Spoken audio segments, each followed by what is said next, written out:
So today we are going to start with ionic equilibrium, एक ऐसा topic जिसका actually खौफ होता है बच्चों में। केमिस्ट्री में मतलब कुछ ही चैप्टर्स है जिनका खौफ होता है। कौन से वो कुछ चैप्टर्स? ऐसा मत बोल, अब तो खत्म होने को आया। खौफ ही तो नहीं होता है केमिस्ट्री का बच्चों में। हाँ, एक तो थर्मोडायनेमिक्स, एक electrochemistry, ionic equilibrium, chemical kinetics थोड़ा हद तक। मतलब ये वो चैप्टर्स है जिससे एक्चुअली अच्छे वाले क्वेश्चंस बनते हैं। अच्छे, आप हमारे लिए अच्छे और आपके लिए खराब। जिनको हम कहते हैं ये अच्छा क्वेश्चन, आप कहते हैं ये घटिया क्वेश्चन है, हिला ही नहीं, बना ही नहीं, क्यों ही बनाते हैं, है ना। मतलब इन चैप्टर से बढ़िया क्वेश्चंस बनाए जा सकते हैं, है ना। इस चैप्टर के क्वेश्चंस, अच्छा इस चैप्टर के जो जे मेन लेवल पे क्वेश्चंस आते हैं बड़े स्ट्रेट आते हैं, सीधे। जे मेन लेवल में ज्यादा घुमा के नहीं आता, सीधा आता। आप सीधा सीधा पढ़ते जाओ, सीधा सीधा आपसे बनता जाएगा। लेकिन एडवांस लेवल पे अगर इस चैप्टर का क्वेश्चन आ रहा है तो बहुत कम ही होगा जो एकदम स्ट्रेट फॉर्मूले से आपसे बन जाए। जे मेन में तो फॉर्मूले बेस्ड आते हैं, बन जाते हैं आपसे। नीट और जे मेन सेम लेवल है तो फॉर्मूला बेस्ड ही आता है, बहुत ज्यादा कॉन्सेप्ट की जरूरत नहीं है। आप फॉर्मूला अगर रटने की एबिलिटी अच्छी है, आप रट सकते हैं सारे फॉर्मूले, तो भी अच्छा है, तो बन जाएगा। लेकिन एडवांस के क्वेश्चन आपसे तब बनेंगे मोस्टली, ऐसा नहीं बोली कि एडवांस में हमेशा ही टेढ़ा आता है, पर मोस्टली एडवांस के क्वेश्चन में कॉन्सेप्ट मांगता है। फिर इस चैप्टर को दूसरे चैप्टर के साथ मिक्स करके क्वेश्चन आते हैं। इलेक्ट्रोकेमिस्ट्री में आयनिक इक्विलिब्रियम घुसा दिया है ना, वहां भी घुसा के पूछ सकता है ना। आयनिक इक्विलिब्रियम ऐसा टॉपिक है, इसको काइनेटिक्स में घुसा दिया इक्विलिब्रियम को, है ना, इलेक्ट्रोकेमिस्ट्री में घुसा दिया, तो क्वेश्चन मिक्स्ड बनते हैं जो एडवांस में आपके बनते हैं, है ना। और एडवांस में मतलब जो चीजें, जैसे एक सिंपल रूल से कोई चीज होता है, एक जनरल इक्वेशन निकालते हैं, उसके जनरल इक्वेशन निकाला, उसका फॉर्मूला याद किया, काम हो गया। तो मेंस में तो वैसे ही क्वेश्चंस आते हैं। लेकिन एडवांस में क्या होता है कि जो गड़बड़ है, जहां पे जो सिंपल इक्वेशन में जो जनरलाइजेशन हमने किया है, वहां पे जहां लूप होल होता है वहीं से क्वेश्चन बनता है मोस्टली। अगर ट्रिकी बनाना है क्वेश्चन को, तो जनरल इक्वेशन बनाते समय आपने जो जनरलाइजेशन किया था उस जनरलाइजेशन को नहीं मानेगा, वहां पे कुछ ट्विस्ट डालेगा, वहां से क्वेश्चन बनेगा। इसलिए तरीका और क्या कहते हैं, जो फॉर्मूलेज आ रहे हैं वो कैसे आ रहे हैं, ये सारी बातें भी जानना जरूरी होती हैं, ठीक है। तो आयनिक इक्विलिब्रियम मैं आपको पढ़ाऊंगी, बिल्कुल कंसेप्चुअली पढ़ाऊंगी।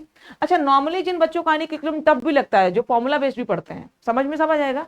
दिक्कत क्यों आती है? फॉर्मूले बहुत हैं, बहुत फॉर्मूले हैं, सब याद नहीं होता है। फिर क्या होगा, कहां प्लस कहां माइनस, कौन सा न्यूमरेटर कौन सा डिनोमिनेटर। एट द एंड पूरे चैप्टर में पढ़ना क्या, आपको पीएच ही तो पढ़ना है। पूरे चैप्टर में मेन क्वेश्चन जो आते हैं वो क्या आते हैं, पीएच।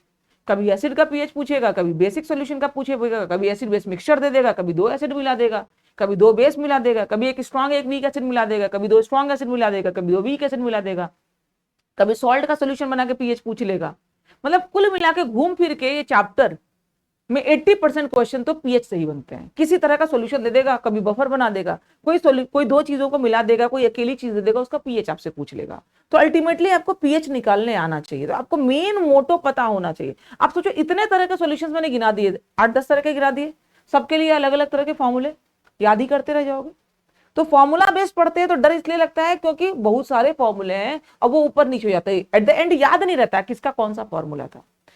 समझते हुए चलेंगे तो आपको फॉर्मूला याद भी रह जाएगा, ठीक है। तो आयनिक इक्विलिब्रियम अपन करेंगे, although it is crash course, लेकिन उतना करेंगे जितने से आपका कॉन्सेप्ट बिल्ड हो जाएगा और आपसे क्वेश्चंस बनेंगे, ठीक है ना। ठीक है, आयनिक इक्विलिब्रियम नाम से लग रहा है इक्विलिब्रियम होगा, यानी केमिकल इक्विलिब्रियम का थोड़ा सा इन डेप्थ। केमिकल इक्विलिब्रियम हमने क्या करी थी, जनरल बातें करी थी। कोई भी रिएक्शन है इक्विलिब्रियम में तो वो क्या है, केमिकल इक्विलिब्रियम। अब उस इक्विलिब्रियम में जैसे मान लो आपके पास क्या है, PCl5 है, PCl5 ये टूटा, बना PCl3 प्लस Cl2। ये केमिकल इक्विलिब्रियम दे रहा है, केमिकल रिएक्शन हो रहा है, रिवर्सिबल इक्विलिब्रियम। पर क्या यहां पे कोई आयन बना, तो क्या इसको आयनिक इक्विलिब्रियम बोल सकते हैं। आयोनिक इक्विलिब्रियम बोलने के लिए क्या जरूरी है कि आइदर साइड कोई आयन होना चाहिए। जब तक आयन नहीं होगा, when ion is in equilibrium with another ion और इवन विथ द मॉलिक्यूल, तो ऐसे इक्विलिब्रियम को क्या बोलेंगे, आयोनिक इक्विलिब्रियम, है ना। जैसे NH4Cl है ना, NH4Cl टूटा तो NH4 प्लस और Cl माइनस में, यहां पे आयन जो है वो मॉलिक्यूल के साथ क्या है, इक्विलिब्रियम में, तो दिस इज आयोनिक इक्विलिब्रियम। समझ में आ गई बात, ठीक है। तो इक्विलिब्रियम के लिए इंपॉर्टेंट क्या है, इक्विलिब्रियम के लिए इंपॉर्टेंट है कि आयंस के साथ इक्विलिब्रियम हो, तो वो आयनिक इक्विलिब्रियम है, अदरवाइज वो आयनिक इक्विलिब्रियम नहीं है। इक्विलिब्रियम हो सकता है, आयनिक कोई जरूरी नहीं है। तो इस चैप्टर में बेसिकली हम उन इक्विलिब्रियम के बारे में पढ़ने वाले हैं जिसमें आयंस इन्वॉल्व होंगे, ठीक है। अब जितने भी केमिकल सब्सटेंस होंगे उनको दो पार्ट्स में क्लासिफाई करते हैं, इलेक्ट्रोलाइट और नॉन इलेक्ट्रोलाइट। नाम से ही आपको पता लग रहा होगा, इलेक्ट्रोलाइट मतलब ऐसे सब्सटेंसेस जो इलेक्ट्रिसिटी कंडक्ट कर रहे हैं, नॉन इलेक्ट्रोलाइट मतलब जो इलेक्ट्रिसिटी कंडक्ट नहीं करते हैं। इलेक्ट्रिसिटी कंडक्ट करने के लिए क्या चाहिए? Flow of charge. Electricity conduction के लिए क्या चाहिए? Flow of charge. That charge may be in present of in form of electrons और it may be form of ion. Charge होने के लिए आयन भी हो सकता है, इलेक्ट्रॉन भी हो सकता है। जो मेटालिक कंडक्टर्स होते हैं वहां पे चार्ज इलेक्ट्रॉन्स के फॉर्म में फ्लो कर रहे होते हैं। जो इलेक्ट्रोलाइटिक कंडक्टर्स होते हैं वहां पे चार्ज आयंस के फॉर्म में फ्लो कर रहे होते हैं। तो जो सब्सटेंस है, जितने भी सब्सटेंसेस हैं वो या तो आयंस में टूटेंगे या तो आयंस में नहीं टूटेंगे।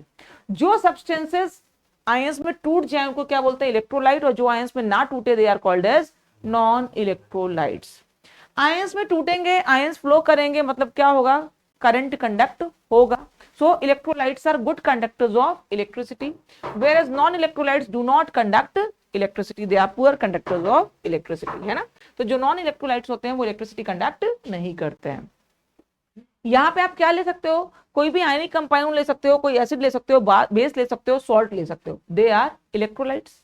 एसिड डिसोसिएट होता है, H+ देता है, बेस डिसोसिएट होता है, OH- देता है, सॉल्ट आयंस में डिसोसिएट होते हैं। तो acids, base, salts they can be taken as electrolytes. Non electrolytes क्या होंगे? जो कोवेलेंट कंपाउंड्स होते हैं। क्या होते हैं कोवेलेंट कंपाउंड्स? डायमंड हो गया, रबर हो गया, वुड हो गया, ग्लूकोज हो गया, यूरिया हो गया, सुक्रोज हो गया।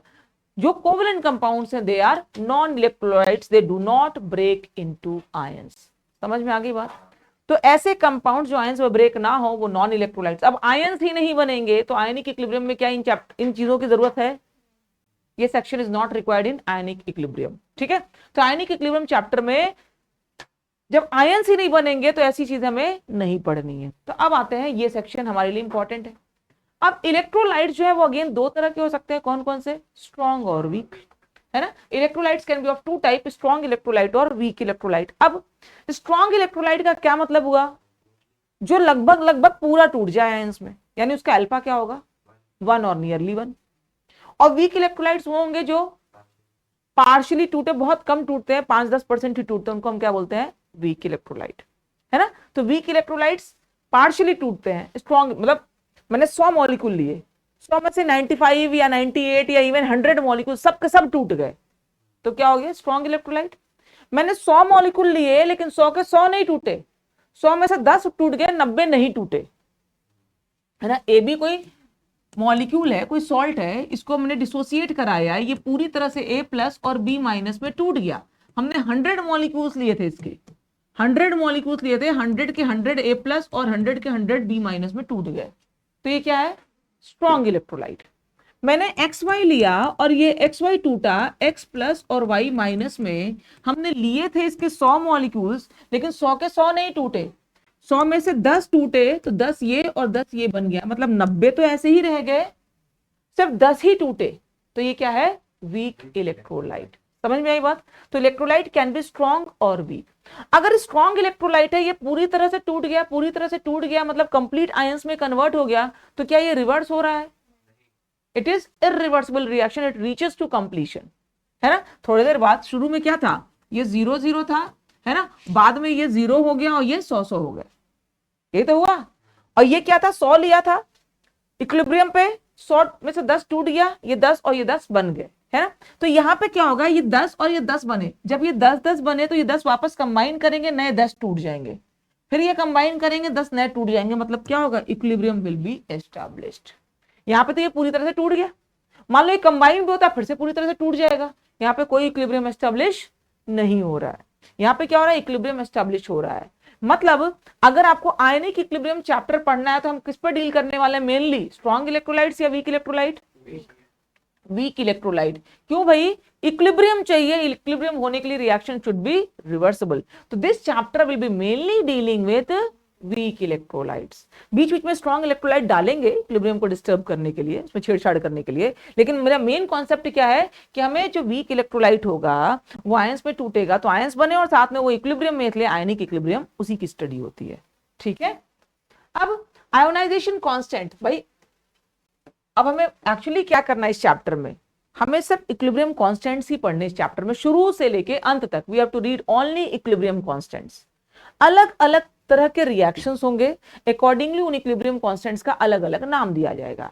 जैसे सबसे पहले मैं बात करूं एसिड के डिसोसिएशन की या एसिड के आयोनाइजेशन की। किसका पढ़ना है?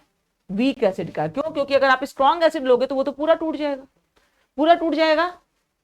आयंस तो बने लेकिन इक्विलिब्रियम एस्टेब्लिश हुआ नहीं, तो आयनिक इक्विलिब्रियम में कोई काम नहीं है। अब हमने कोई वीक एसिड लिया और ये टूटा पार्शियली, तो आयंस भी बने और इक्विलिब्रियम भी एस्टेब्लिश हो गया, आयनिक इक्विलिब्रियम के लिए सूटेबल कंडीशन आ गया। अब अगर इक्विलिब्रियम है तो इस इक्विलिब्रियम का कोई कांस्टेंट होगा। क्या होगा वो? H इंटू ए अपॉन एच ए। यही तो होता है इक्विलिब्रियम कांस्टेंट। बना दिया इक्विलिब्रियम कांस्टेंट।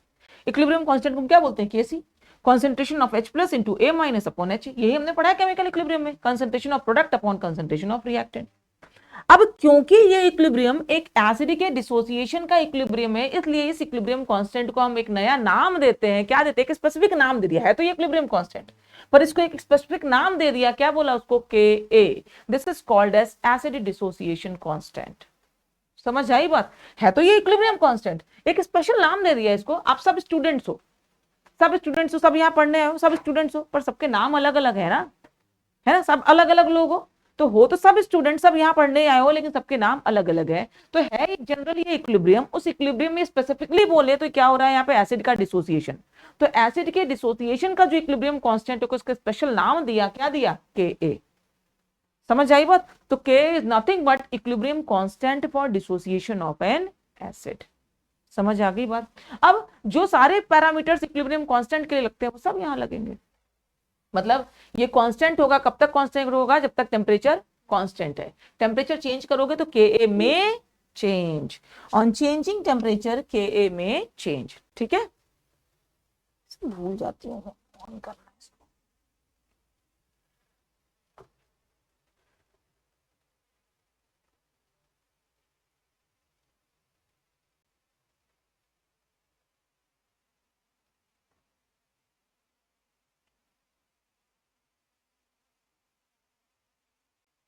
एक मिनट।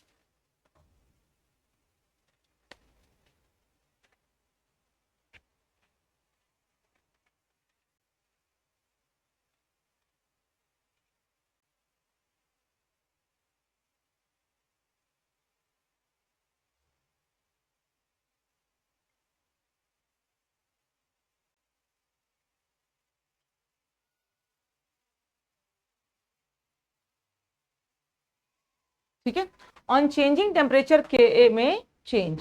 तो इक्विलिब्रियम कांस्टेंट ही है और Ka जो है वो टेम्परेचर के साथ चेंज हो सकता है। Equilibrium constant for dissociation of acid is called as acid dissociation constant, जिसको हम Ka बोलते हैं। अब ध्यान से, अपना बचपन से हम सब पढ़ते आए क्या कि जब कोई एसिड है तो एसिड का स्ट्रेंथ कैसे डिसाइड करते हो? हम क्या बोलते हैं? बचपन से यही कहते हैं ना, जितना ज्यादा H+ निकालेगा उतना अच्छा एसिड। यही तो कहते हैं।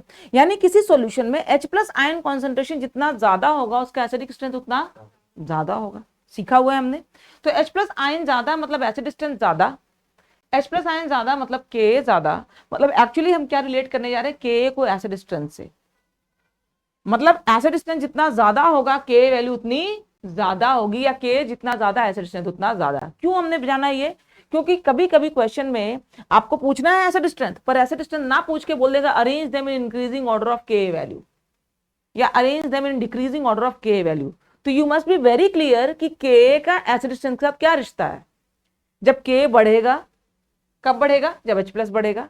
H+ कब बढ़ेगा? जब एसिड स्ट्रेंथ बढ़ेगा। यानी Ka is directly proportional to acid strength. आपको 4 एसिड्स दे दिए, चारों के Ka वैल्यूज दे दिया, पूछा सबसे स्ट्रॉन्गेस्ट एसिड कौन सा है। तो भाई आपको ये समझना तो पड़ेगा ना कि Ka एसिड स्ट्रेंथ का डायरेक्टली रिलेटेड है या इनवर्सली रिलेटेड है। तो you must be very clear कि Ka is directly proportional to acid strength. K do not depends on initial concentration, it depends on concentration at equilibrium। भाई K क्या equilibrium constant ही तो है। Equilibrium constant किस पर depend करता है? Equilibrium concentration पे, and not at initial concentration. तो तुमने एसिड का इनिशियल कंसंट्रेशन क्या लिया, उससे K को फर्क नहीं पड़ता है। किस पे डिपेंड करता है? ये इक्विलिब्रियम पे क्या कॉन्सेंट्रेशन है उस पर डिपेंड करता है एसिड स्ट्रेंथ।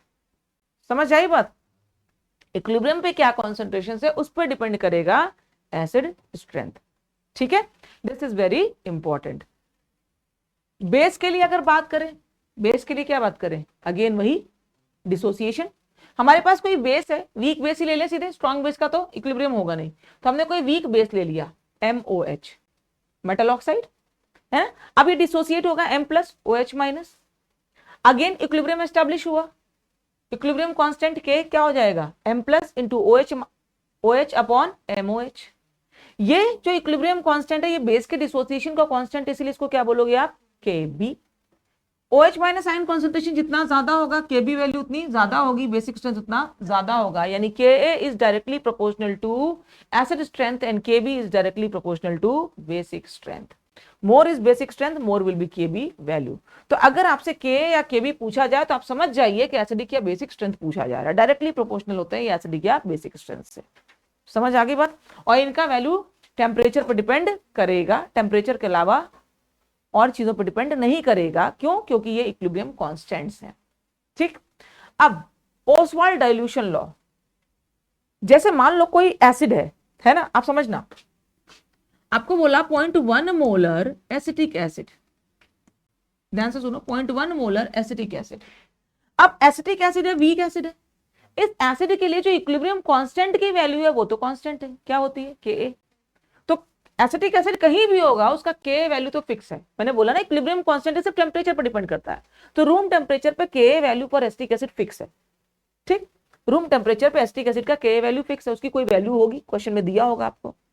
अब एक 0.1 मोलर सोल्यूशन बनाया, एक 0.02 मोलर सोल्यूशन बनाया, एक 0.5 मोलर सोल्यूशन बनाया, एक 10 मोलर सोल्यूशन बनाया, क्या ये सभी सेम एसिड के डिफरेंट डिफरेंट कॉन्सेंट्रेशन के सॉल्यूशंस बना लिए, क्या इन सभी एसिड्स में H प्लस आयन कॉन्सेंट्रेशन बराबर होगा? नहीं होगा ना। तो किस पर डिपेंड कर रहा है? कंसंट्रेशन पर डिपेंड कर रहा है या नहीं? सबका K वैल्यू तो सेम है, सेम एसिड है तो K वैल्यू तो सेम है। K वैल्यू सेम होने के बाद भी डिफरेंट डिफरेंट कॉन्सेंट्रेशन लेने पर एसिड स्ट्रेंथ क्या होगा? चेंज होगा, H plus ion concentration change होगा, एसिड स्ट्रेंथ चेंज होगा, pH चेंज होगा, pH चेंज होगा। मतलब सॉल्यूशन का pH या H प्लस आयन कॉन्सेंट्रेशन हम बोले वो किस पर डिपेंड कर रहा है? कॉन्सेंट्रेशन पे डिपेंड कर रहा है। ठीक, अब कॉन्सेंट्रेशन पे क्यों डिपेंड कर रहा है भाई? अगर ये स्ट्रॉन्ग एसिड होता तो ये पूरी तरह से डिसोसिएट होता है ना, स्ट्रॉन्ग एसिड नहीं है तो पार्शियली डिसोसिएट होगा, पार्शियली अगर डिसोसिएट होगा तो वो भी कंसंट्रेशन पर डिपेंड करेगा कि कितने हद तक वो डिसोसिएट हो रहा है। ये क्या है? Ostwald dilution law. मतलब 0.1 मोलर सॉल्यूशन अगर एसिटिक एसिड का लिया तो वहां पे डिसोसिएशन ज्यादा होगा, या 0.5 मोलर लिया या 10 मोलर लिया, कहां पे डिसोसिएशन ज्यादा होगा एसिटिक एसिड का? वीक इलेक्ट्रोलाइट्स क्या होते हैं? पूरी तरह से डिसोसिएट नहीं होते हैं। तो क्या किसी भी कंसंट्रेशन में वो पूरी तरह से डिसोसिएट नहीं होते हैं, या कंसंट्रेशन बढ़ाने घटाने से उनका डिसोसिएशन बढ़ घट सकता है? समझ आई बात? तो ओसवाल्ड डाइल्यूशन लॉ गवर्न करता है डिसोसिएशन ऑफ वीक इलेक्ट्रोलाइट्स। कोई वीक इलेक्ट्रोलाइट किस हद तक डिसोसिएट होगा, this is governed bye Oswald dilution law. वैसे तो इलेक्ट्रोकेमिस्ट्री पढ़ाते समय ये बात आ चुकी है, कोई वीक इलेक्ट्रोलाइट का सॉल्यूशन है उसको डाइल्यूट करेंगे तो उसका डिसोसिएशन बढ़ता है या घटता है? बढ़ता है। जितना ज्यादा डाइल्यूट करोगे सॉल्यूशन को, डाइल्यूशन उसका डिसोसिएशन उतना बढ़ता है ना। तो more you dilute the solution, dilute कर रहे हो मतलब कंसंट्रेशन कम कर रहे हो, वॉल्यूम बढ़ा रहे हो, है ना। तो सॉल्यूशन का वॉल्यूम जितना ज्यादा करोगे उसका डिसोसिएशन उतना बढ़ता है, अल्फा बढ़ता है। तो ओसवाल्ड डाइल्यूशन लॉ क्या कहता है? Degree of dissociation of a weak electrolyte is directly proportional to square root of dilution.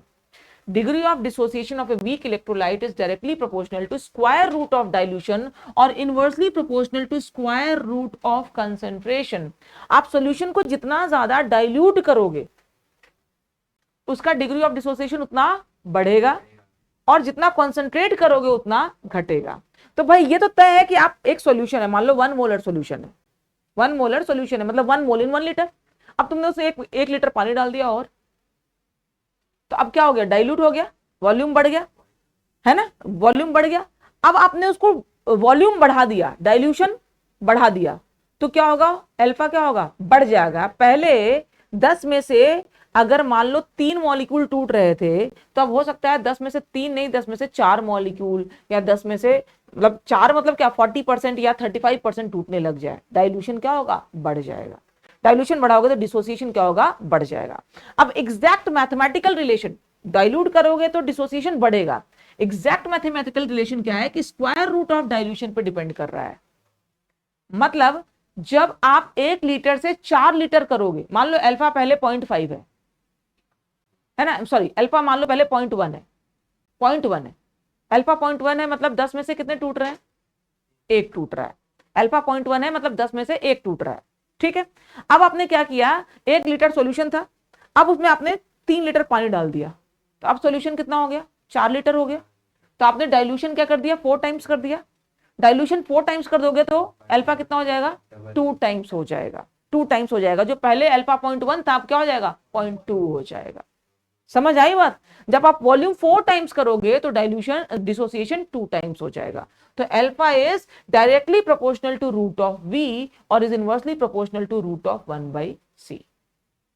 Concentration के इनवर्सली प्रोपोर्शनल है और डाइल्यूशन के डायरेक्टली प्रोपोर्शनल है। डाइल्यूशन मतलब वॉल्यूम। समझ में आई बात। तो ऐसे स्ट्रेट क्वेश्चन लैंग्वेज वाले भी आते हैं भाई। 2 मोलर 1 लीटर सॉल्यूशन है, उसमें हमने क्या किया, 2 मोलर 1 लीटर सॉल्यूशन है, उसमें हमने 3 लीटर पानी डाल दिए।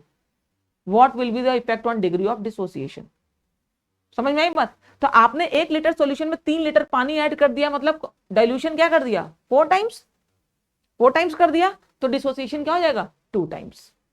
समझ आ गया, बट विल बी डबल्ड। ऐसे स्ट्रेट लैंग्वेज वाले क्वेश्चंस भी आ सकते हैं। यहाँ पे जब टेस्ट हुआ था पिछली बार, उसमें ऐसा क्वेश्चन था, एक स्ट्रेट इस पे इक्वेशन पे था, ठीक है। HA gives H plus plus A minus, ये हमारे पास उसी को देख लेते हैं। मैथमेटिकल इक्वेशन जो आया है इसको देखते हैं, और इसको देख भी लेंगे, यहाँ पे डाइल्यूशन लॉ भी प्रूव हो जाएगा, और साथ में आपको कैसे इक्वेशंस बनाने हैं वो भी यही सीखना है, ठीक है। हमारे पास कोई एसिड है HA, it is a weak acid, dissociate होगा H प्लस A माइनस में। इनिशियल कॉन्सेंट्रेशन हमने ले लिया 1 0 0, इसका 1 मोल मतलब ले लिया हमने, ठीक। अब डिग्री ऑफ डिसोसिएशन अल्फा लेते हैं out of 1। Alpha is defined for 1 मोल, तो इसलिए हमने इसके 1 मोल ही माना है, ठीक है। तो एट इक्विलिब्रियम क्या होगा, 1 में से अल्फा टूटेगा, वो अल्फा बनेगा और वो अल्फा बनेगा। एग्रीड है ना। ये मोल्स लिखे, अगर कॉन्सेंट्रेशन की बात होगी तो क्या करेंगे, वॉल्यूम से डिवाइड करना पड़ेगा। तो इक्विलिब्रियम पे कॉन्सेंट्रेशन क्या हो जाएगा, 1 minus alpha by V, alpha by V, alpha by V. Agreed. ये तो मैंने मोल्स पे काम किया ना, तो कॉन्सेंट्रेशन क्या हो जाएगा, वी से डिवाइड करने से आ जाएगा। अब के लिखो, के क्या हो जाएगा, H plus into A minus upon H A, लिख दिया हमने। H प्लस का concentration alpha by V, alpha by V, 1 minus alpha by V, रख दिए सारे टर्म्स। एक वी से एक वी तो कैंसिल हो जाएगा, एक वी से एक वी तो कैंसिल हो जाएगा, ऊपर क्या हो गया अल्फा स्क्वायर, और 1 minus alpha will be nearly equal to 1। Alpha is very less, weak electrolyte हो तो अल्फा बहुत कम होता है, तो 1 मोल ऑफ, तो ये क्या हो जाएगा नियरली 1, तो ये क्या हो जाएगा, K will be alpha square by V, ऐसा आ जाएगा, K will be alpha square by V, ठीक है। यहां तक बात समझ में आई। अल्फा काफी कम आता है ना, alpha is very very less, तो अल्फा काफी कम है, तो के क्या होगा, अल्फा स्क्वायर बाई वी। अब क्या होगा, इसको आपने 1 मान लिया, तो अब अल्फा क्या हो जाएगा, अल्फा की वैल्यू, अल्फा क्या हो जाएगा, के, ये तो के अल्फा क्या हो जाएगा, के इंटू वी का रूट, के इंटू वी का रूट। तो दिख रहा है कि alpha is directly proportional to root of V. K तो क्या है constant, alpha is directly proportional to root of V. Proved, यही तो है Ostwald dilution law, alpha is directly proportional to root of V. समझ आ गई बात। इसी को कंसंट्रेशन के टर्म्स में प्रूव करें, क्या था, alpha was inversely proportional to root of C, है ना। कंसंट्रेशन के टर्म्स में सेम यही काम कंसंट्रेशन के टर्म्स में करते हैं, ठीक है। अगेन HA है, इनिशियल कॉन्सेंट्रेशन ले लिया C 0 0, at equilibrium C minus C alpha C alpha C alpha, यहां तक कोई दिक्कत। K क्या हो जाएगा, C alpha into C alpha upon C into 1 minus alpha, C से C cancel, 1 minus alpha nearly equal to 1, तो क्या बन जाएगा, C अल्फा स्क्वायर बन जाएगा, C अल्फा स्क्वायर, है ना। अब अल्फा क्या हो जाएगा, रूट ऑफ के ए बाई सी, के कांस्टेंट है, बाहर आ गया, तो it is inversely proportional to root of C. यही तो था ओसवाल्ड डाइल्यूशन लॉ, ठीक है। प्रूफ, ओसवाल्ड डाइल्यूशन लॉ हमने इक्वेशंस बना के प्रूव कर लिए कि it is directly proportional to root of V and it is inversely proportional to root of C, ठीक है। कन्वर्स, कंसंट्रेशन बढ़ाओगे तो अल्फा घटेगा, डाइल्यूशन बढ़ाओगे तो अल्फा बढ़ेगा। कोई कंफ्यूजन है यहां तक, बढ़े आगे, हो जाता। तो मोल्स बाय वॉल्यूम से हम करते तो वहां पे जो रिलेशन निकल के आता वो क्या निकलता, वी के साथ आया था ना, तो वो मैंने प्रूव कर दिया। अब मुझे सी के साथ रिलेशन दिखाना था, मैंने सीधे कंसंट्रेशन रख लिया, क्वेश्चन सॉल्व करते समय वो आपकी चॉइस है। एक क्वेश्चन करो, the dissociation constant for acetic acid is 1.8 into 10⁻⁵. Calculates it's degree of dissociation alpha and H3O plus concentration in its 0.1 molar solution. आपको वीक एसिड दिया है, वीक एसिड दिया है तो उसका के डिसोसिएशन कांस्टेंट ऑफ एसिड मतलब क्या, के वैल्यू दे रखी है। तो वीक एसिड का कॉन्सेंट्रेशन दिया, उसका के दिया है, दो चीज दिया है। और आपसे पूछ रहा है क्या, आप एक तो अल्फा बताओ और दूसरा H3O plus concentration. H3O plus concentration बोले या H प्लस कंसंट्रेशन बोले, एक ही बात है ना भाई। एसिटिक एसिड टूटेगा, H प्लस बनाएगा, पानी में तो घोला है, वो पानी के साथ कंबाइन करके क्या बना लेगा, H3O प्लस। तो कहीं H3O प्लस कंसंट्रेशन पूछा है मतलब it is same as H plus ion concentration. जितना ज्यादा H प्लस बनेगा उतना H2O से कंबाइन करके H3O प्लस बनाएगा।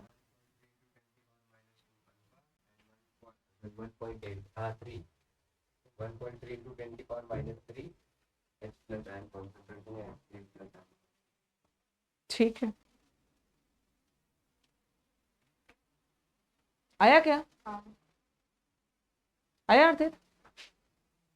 नहीं, देखो आपको क्या दे रहा है, ध्यान से देखो, CH3COOH है, ये डिसोसिएट होगा, हमको पता है किसमें टूटेगा, CH3COO माइनस और H प्लस में। एग्रीड?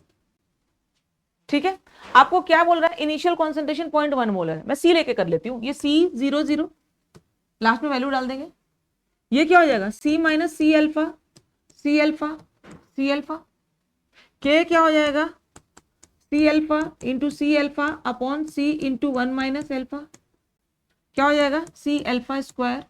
तो अल्फा क्या हो जाएगा, रूट ऑफ KA/C। आ गया, KA की वैल्यू आपको दे रखी है, C की वैल्यू दे रखी है और वो रूट की वैल्यू भी दे रखी है। तो अल्फा क्या हो जाएगा, 1.3 into 10⁻²। और H प्लस आयन कॉन्सेंट्रेशन क्या है, C अल्फा, C दे रखा है, अल्फा आपने निकाला है, मल्टीप्लाई कर दो, आ जाएगा H प्लस आयन कॉन्सेंट्रेशन। समझ आई बात ऋषि? ठीक है ना, कोई दिक्कत नहीं।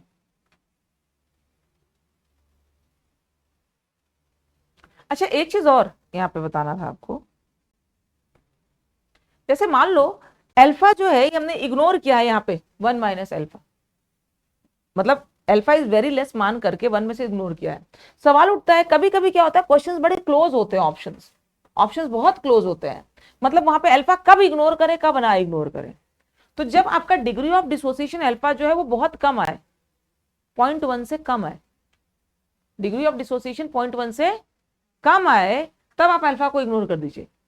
आप रूट KA/C करोगे, अब आपको याद हो गया ना, रूट के अल्फा मतलब क्या, रूट KA/C, याद कर लो, अल्फा रूट KA/C। कब KA/C, जब एसिड 1:1 वाला है, 1:1 वाला है, मतलब एक एसिड से एक कैटायन एक एनायन बन रहा है, एक H प्लस निकल रहा है, तो अल्फा क्या होगा, रूट KA/C। तो आपको जो डेटा दिया है उसमें आपको K भी दिया हुआ है, C भी दिया हुआ है, आप डायरेक्टली रूट KA/C करो, रूट KA/C करोगे, अल्फा की कोई वैल्यू आ रही है, जैसे यहाँ पे आई अल्फा की वैल्यू, ये अल्फा की वैल्यू देखो, ये अल्फा की वैल्यू कितनी आ रही है, डायरेक्टली फॉर्मूला अप्लाई करने से रूट KA/C। अल्फा की वैल्यू अगर 0.1 से कम आ रही है तब तो आप इग्नोर कर देना 1 में से अल्फा को, लेकिन अगर कभी अल्फा की वैल्यू 0.1 से ज्यादा आ जाए, हो सकता है कभी आ जाए, तब आप इग्नोर नहीं करोगे, फिर आप क्वाड्रेटिक बनाकर उसको सॉल्व करना पड़ेगा, पर मोस्टली वो कटने वाला ही आता है। लेकिन एक भी दिमाग में रखना है कि अल्फा कब इग्नोर करें, when value of alpha comes less than 0.1, यानी 10% से कम डिसोसिएशन हो, तब तो आप अल्फा को इग्नोर कर देना। 10% से ज्यादा डिसोसिएशन हो रहा है तो आप अल्फा इग्नोर नहीं करोगे, मतलब 10 की जगह 14, 15, 16% हो रहा है, 20% हो रहा है, तो ज्यादा फर्क नहीं पड़ेगा उससे H प्लस आयन कॉन्सेंट्रेशन या pH पे। लेकिन कभी कभी क्या होगा ना कि आप अल्फा को आंख बंद करके जब इग्नोर करते रहोगे, है ना, तो कभी कभी ऐसा भी होगा कि अल्फा आपका 1 से ज्यादा आ जाएगा, आप फ्लो में भूल गए कि अल्फा 1 से ज्यादा हो ही नहीं सकता है, अल्फा 1 से ज्यादा तो हो ही नहीं सकता है, लेकिन आप हर जगह आंख बंद करके करोगे तो कभी क्या होगा कि अल्फा आपका 1 से ज्यादा आ जाएगा। अल्फा 1 से ज्यादा आ गया मतलब गड़बड़ है, मतलब आपको नहीं भाई, वीक इलेक्ट्रोलाइट के लिए भी अल्फा 1 से ज्यादा हो सकता है, वीक इलेक्ट्रोलाइट के लिए भी अल्फा 1 से ज्यादा आ सकता है। कैसे आएगा बताओ, कोई केस, क्वेश्चन आपके सामने यही क्वेश्चन है, कभी किसी वीक इलेक्ट्रोलाइट के लिए अल्फा 1 से ज्यादा कैसे आ जाए, नहीं आएगा, गलती से नहीं भाई, सोच के देखो। वीक इलेक्ट्रोलाइट है और अल्फा 1 से ज्यादा आ जाए,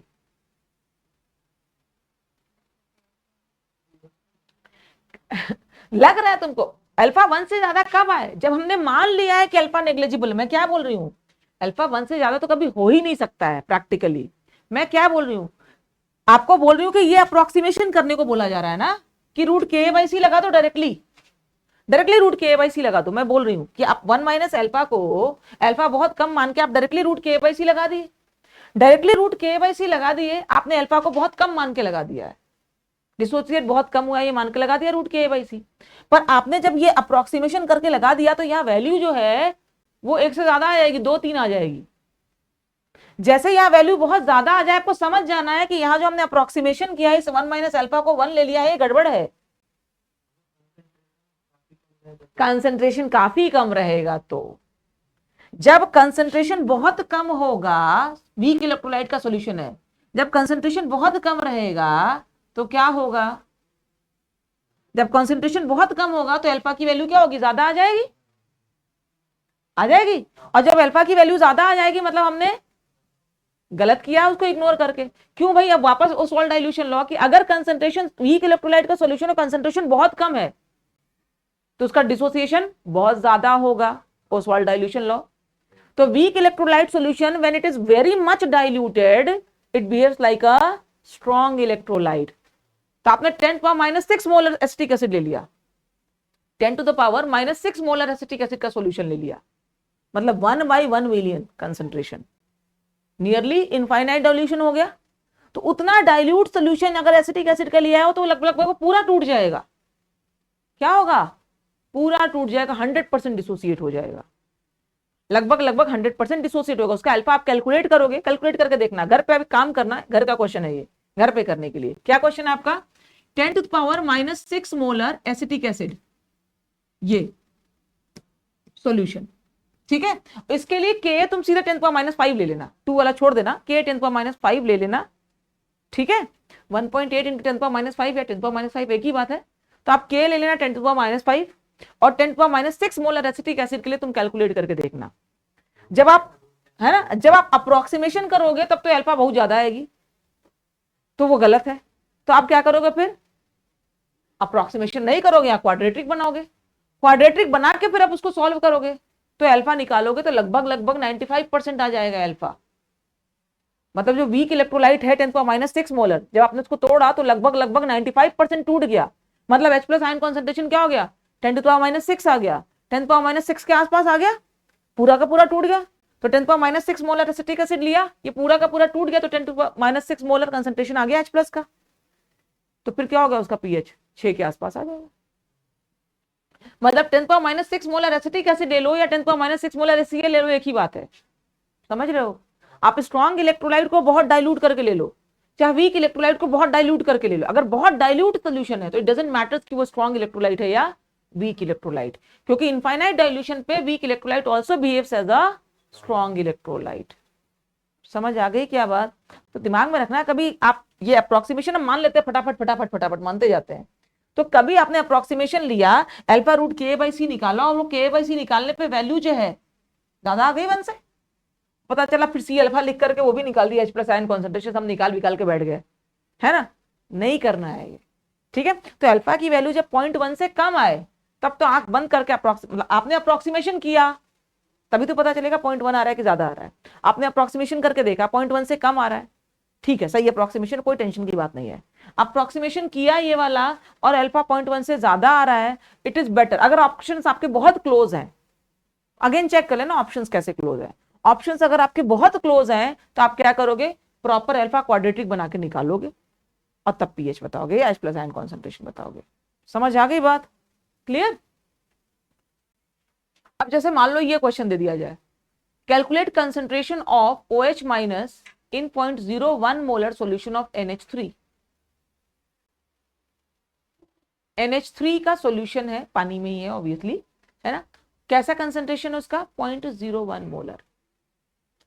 केबी भी दे रखा है NH3 का, बेस है, उसका केबी वैल्यू भी दे रखा है। आपको बोल रहा है OH माइनस आयन कॉन्सेंट्रेशन बताओ। NH3 लेंगे तो OH माइनस कैसे बनेगा? NH3 पानी में डालोगे तो NH4 प्लस और OH माइनस बन जाएगा, ठीक है ना।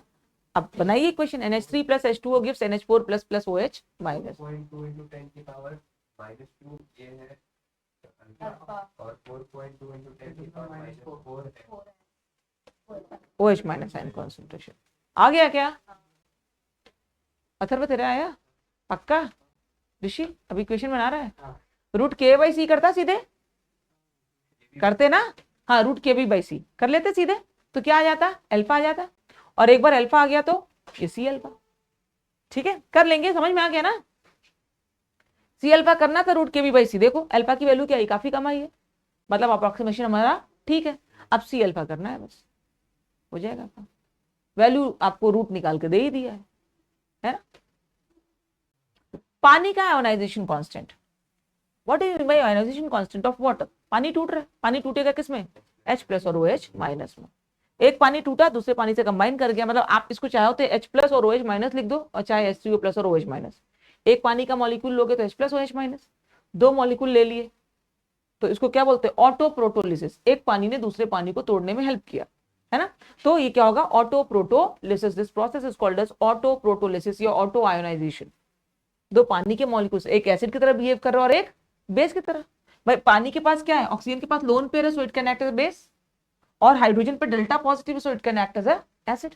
तो इसका एक मॉलिक्यूल एज ए बेस क्या करेगा? यहाँ से H प्लस खींच लेगा, तो क्या बने लेगा? H3O प्लस, और ये क्या रह जाएगा यहाँ पे? OH minus. इसको ऑटो आयोनाइजेशन या ऑटो प्रोटोलिसिस बोलते हैं, ठीक है। एनीवेज इक्विलिब्रियम तो एस्टैब्लिश हुआ। ये जो इक्विलिब्रियम एस्टैब्लिश्ड है, इसके लिए इक्विलिब्रियम कांस्टेंट लिखेंगे H3O plus into OH minus upon H2O का स्क्वायर, लिख सकते हैं। अब पानी ही पानी है सब जगह, पूरा पानी तो है, तो क्या होगा? कांस्टेंट। तो this constant into this constant will give a new constant, ऐसे बोल लो। और या फिर केमिकल इक्विलिब्रियम में आपने पढ़ाई है कि ये जो है इसको क्या ले लेते हैं? 1 ले लेते हैं, तो आप इसको कांस्टेंट मान के इसके मल्टीप्लाई करके एक नया कांस्टेंट बोलो, या फिर इसको 1 मान लो तो भी ये कांस्टेंट है ही। तो ये जो मतलब ये वाला टर्म जो है वो इक्विलिब्रियम में नहीं आएगा, सीधा सीधा ये है ना, ये वाला टर्म आया नहीं। तो अब ये जो कांस्टेंट है, इस कांस्टेंट को हम क्या बोलते हैं? KW। तो अल्टीमेटली KW क्या हुआ? H plus into OH minus ion concentration. तो KW is H plus into OH minus ion concentration. इसको बोलते हैं आयोनाइजेशन कांस्टेंट ऑफ वाटर, या फिर इसी को हम क्या बोलते हैं? Ionic product of water. Ionic product of water, water के आयंस क्या है? H प्लस और OH माइनस, उसी का प्रोडक्ट ही तो है, मल्टीप्लीकेशन ही तो हो रहा है। तो this is called as ionic product of water और ionization constant of water. Again temperature dependent होगा ये, टेम्परेचर चेंज होगा तो KW की वैल्यू चेंज होगी। टेम्परेचर जब तक कांस्टेंट रहेगा तब तक KW की वैल्यू कांस्टेंट रहेगी, है ना। तो KW is a temperature dependent term. Experimentally देखा गया है कि 25 डिग्री सेल्सियस पर यानी रूम टेम्परेचर पे KW की वैल्यू होती है 10⁻⁻14, फिक्स्ड है। रूम टेम्परेचर पे KW की वैल्यू होती है 10⁻⁻14, और ये आपको याद होना चाहिए कि KW इज 10⁻⁻14, ठीक है। पर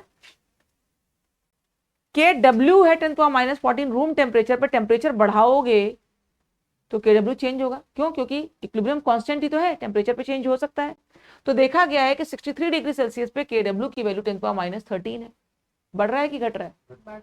बढ़ रहा है ना। और 11 डिग्री सेल्सियस पे 0.3 इंटू 10⁻⁻14 घट रहा है। तो टेम्परेचर कम करने पे कम हो रहा है, टेम्परेचर बढ़ाने पे बढ़ रहा है ना। यानी टेम्परेचर डिपेंडेंट तो है KW। कुछ नहीं लिखा हो तो आप क्या मानते हो? Room temperature. तो KW क्या लेना? 10⁻⁻14, ठीक है। अच्छा, इस बात से मुझे ये बताओ कि क्या लगता है पानी का जो आयोनाइजेशन है ये एक्सोथर्मिक प्रोसेस है या एंडोथर्मिक प्रोसेस है? टेम्परेचर बढ़ाने पे इक्विलिब्रियम कांस्टेंट बढ़ रहा है ना, मतलब प्रोसेस कैसा है? एंडोथर्मिक। ये हमने सीखा था कि टेम्परेचर का इक्विलिब्रियम कांस्टेंट के साथ रिलेशन फिक्स नहीं है, डिपेंड करता है नेचर ऑफ रिएक्शन पे। तो KW is increasing on increasing the temperature, that is clearly indicating कि dissociation of water is endothermic process, ठीक है। टेम्परेचर बढ़ाने पे बढ़ रहा है, ये बहुत इंपॉर्टेंट बात है। यहाँ पे बच्चे पता नहीं क्यों कंफ्यूज रहते हैं हमेशा। KW फॉर एनी सॉल्यूशन, कोई सॉल्यूशन एसिडिक हो, चाहे बेसिक हो, चाहे न्यूट्रल हो, KW तो हमेशा क्या होगा? 10⁻⁻14 ही होगा। भाई KW के आयनिक प्रोडक्ट ऑफ वाटर है ना, अब तुमने एसिड डाल दिया तो आयनिक प्रोडक्ट ऑफ वाटर तो वही रहेगा, H plus into OH minus. हमें क्या लगता है कि हमने एसिड डाला तो H प्लस बढ़ गया, तो H plus into OH minus concentration क्या होगा, बढ़ जाएगा। हमने बेस डाला, OH माइनस बढ़ गया, तो again H plus into OH minus ion concentration क्या होगा, बढ़ जाएगा। लेकिन आप ये सोचो कि आपके पास पानी में H प्लस और OH माइनस आयन कॉन्सेंट्रेशन कुछ है, उसका प्रोडक्ट क्या है, KW, वो कितना है, 10⁻14। तो अगर न्यूट्रल वाटर है तो उसमें H प्लस आयन कॉन्सेंट्रेशन कितना होगा, 10⁻7, क्योंकि न्यूट्रल वाटर है तो H प्लस और OH माइनस क्या है, बराबर। तो न्यूट्रल वाटर में पानी का H प्लस आयन कॉन्सेंट्रेशन क्या है, 10⁻7। अब तुमने क्या किया, पानी में डाल दिया H प्लस, तो आपको लग रहा है कि H प्लस की कॉन्सेंट्रेशन बढ़ गया। लेकिन जब H प्लस डालोगे तो जो पहले से OH माइनस था उसको जाके खाएगा कि नहीं खाएगा वो, आप H प्लस डालोगे तो वो OH को खाएगा ना, तो OH कम हो गया, इसलिए आपको लग रहा है H प्लस आयन कॉन्सेंट्रेशन बढ़ गया, इसलिए सॉल्यूशन कैसा हो गया, एसिडिक। समझ में आई बात। तो OH कम हुआ है, H प्लस बढ़ा है, तो OH का कॉन्सेंट्रेशन क्या हुआ है, कम हुआ है, and the product of H plus and OH minus remains same, that is 10⁻14। समझ आई बात। सॉल्यूशन बेसिक क्या, तुमने बेस डाला, तो जैसे ही आप बेस डालोगे OH माइनस डालोगे, कुछ H प्लस को खा जाएगा वो, तो H प्लस आयन कॉन्सेंट्रेशन घटेगा, OH माइनस आयन कॉन्सेंट्रेशन बढ़ेगा, ultimately the product of H plus and OH minus will remain constant, that is 10⁻14। समझ में आई बात। तो ये बात दिमाग में बहुत क्लियर रखो कि चाहे सॉल्यूशन एसिडिक हो, चाहे बेसिक हो, चाहे न्यूट्रल हो, KW हमेशा क्या होगा, 10⁻14, प्रोवाइडेड टेम्परेचर जो है वो रूम टेम्परेचर है। टेम्परेचर चेंज करोगे तो चेंज होगा, है ना, यही बात बता दी मैंने। क्यों, न्यूट्रल वाटर में H प्लस और OH माइनस आयन कॉन्सेंट्रेशन क्या होगा, बराबर होगा। सॉल्यूशन एसिडिक करोगे H प्लस बढ़ेगा तो OH माइनस घट भी जाएगा, और सॉल्यूशन बेसिक करोगे तो OH माइनस बढ़ेगा तो H प्लस घट जाएगा। Ultimately the product of H plus and OH minus ion will be same, constant.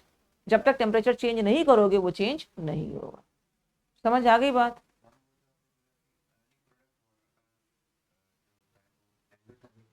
हाँ, अगर हम लोग बात करें कि पानी के अंदर किसी और आयोनिक कंपाउंड का जो सॉलिबिलिटी है वो भी यही होता है कि नहीं। टेम्परेचर बढ़ाने पे सॉलिबिलिटी बढ़ती है नहीं, पानी के अंदर, क्यों, क्योंकि वो पॉजिटिव सॉल्वेशन होता है, डेल्टा H पॉजिटिव होता है, इसीलिए कह सकते हैं,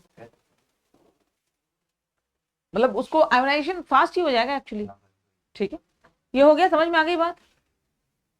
find the concentration of H3O plus and OH minus ion for a solution of weak acid, जिसका K आपको दे रखा है, कॉन्सेंट्रेशन दे रखा है 8 moles of acid is present in 1 litre. मतलब कोई वीक एसिड है, HA वीक एसिड है, तो उसका इक्विलिब्रियम कांस्टेंट दे रखा है, डिसोसिएशन कांस्टेंट, और साथ में उसका कॉन्सेंट्रेशन दे रखा है 8 मोल्स इन 1 लीटर, मतलब 8 मोलर कॉन्सेंट्रेशन। आपको बोल रहा है H प्लस आयन कॉन्सेंट्रेशन बताओ, या तक तुमने सीखा ही था। अब एडिशनली आपसे क्या पूछ रहा है कि OH माइनस आयन कॉन्सेंट्रेशन बताओ। बहुत बार जो बच्चे ठीक से नहीं पढ़े होते, ऊपर ऊपर पढ़े होते हैं, वो यहीं पर क्वेश्चन पढ़ते ही अटक गए कि दे तो रहे हो तुम HA मतलब एसिड, और तुम पूछ रहे हो H प्लस या आयन, ये तो ठीक कर रहे हो, पर एसिड देख के OH माइनस आयन कॉन्सेंट्रेशन कैसे पूछ रहे हो भाई। यहाँ पे भी अटक जाते हैं बच्चे कि आपने दिया तो क्या है, एसिड का सॉल्यूशन, आप H प्लस आयन कॉन्सेंट्रेशन पूछ रहे हो, ये बात तो हमें हजम हो रही है, प्लस एसिड के सॉल्यूशन में OH माइनस आयन कॉन्सेंट्रेशन कैसे पूछ रहे हो। पूछ सकते हैं ना, करिए करिए, सॉल्व करिए।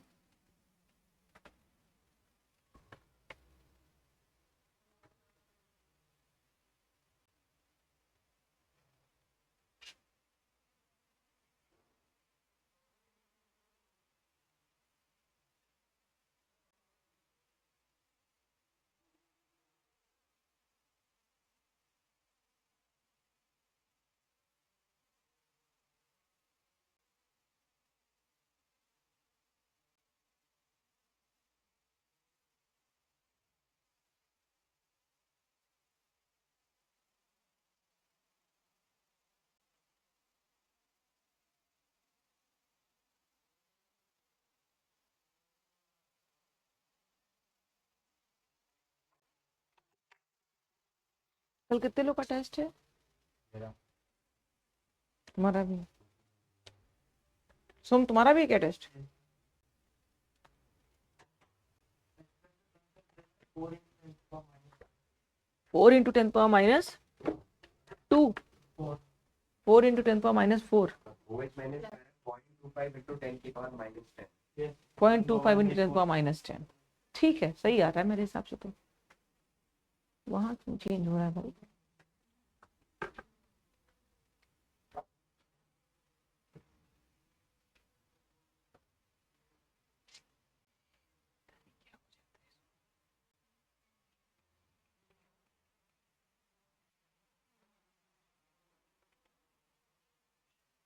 H प्लस आयन अल्फा तो आ गया ना 0.5 × 10⁻⁴, तो H प्लस आयन कॉन्सेंट्रेशन क्या हो जाएगा 8 अल्फा। और अब OH माइनस आयन कॉन्सेंट्रेशन कैसे निकलेगा, H plus into OH minus equal to KW, है ना। तो भले आपको दिया गया एसिड, कोई भी एसिड का सॉल्यूशन है, पानी में ही तो घोला है, पानी में तो H प्लस और OH माइनस रहते हैं ना, तो OH माइनस आयन कॉन्सेंट्रेशन आ जाएगा वहां से, है ना। डिवाइड कर दिया KW को H प्लस आयन कॉन्सेंट्रेशन से। एक क्वेश्चन और करो। If a weak base MOH twice has Kb is equal to this much at 298 Kelvin and concentration of OH minus और H3O plus आपको निकालना है। कंसंट्रेशन सॉल्यूशन का दे रखा है कितना 2 मोलर।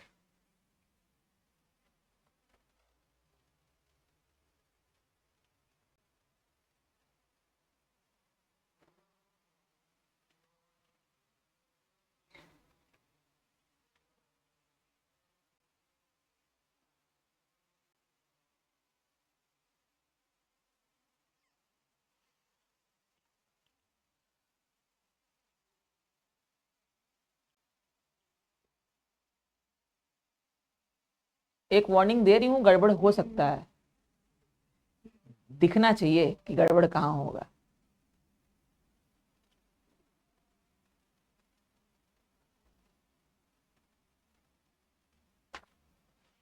सीखना ही वही, आपने पढ़ तो रखा है सबने, सीखना ही यही है कि गड़बड़ हम कहां कहां करते हैं। बेस कैसा दे रखा है MOH ट्वाइस, यानी क्या डायरेक्टली हम alpha equal to root KB/C लगा सकते हैं, नहीं लगा सकते हैं। 1:1 वाला बेस नहीं है, आपको प्रॉपर इक्वेशन बनाना पड़ेगा। ये अगर स्ट्राइक कर गया कि 1:1 वाला बेस नहीं है तो गड़बड़ नहीं होगा।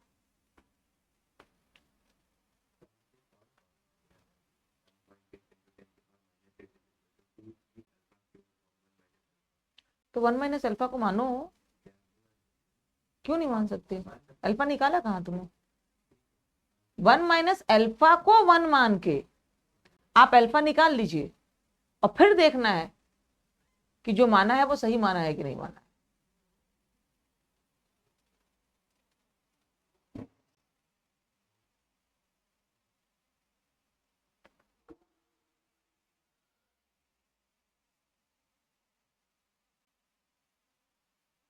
कितना आया ऋषि,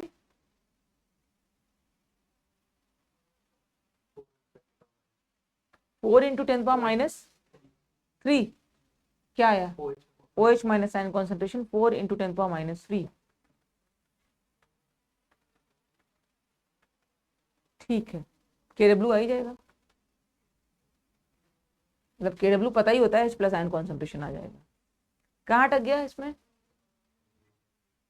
इतना कैलकुलेशन था ही नहीं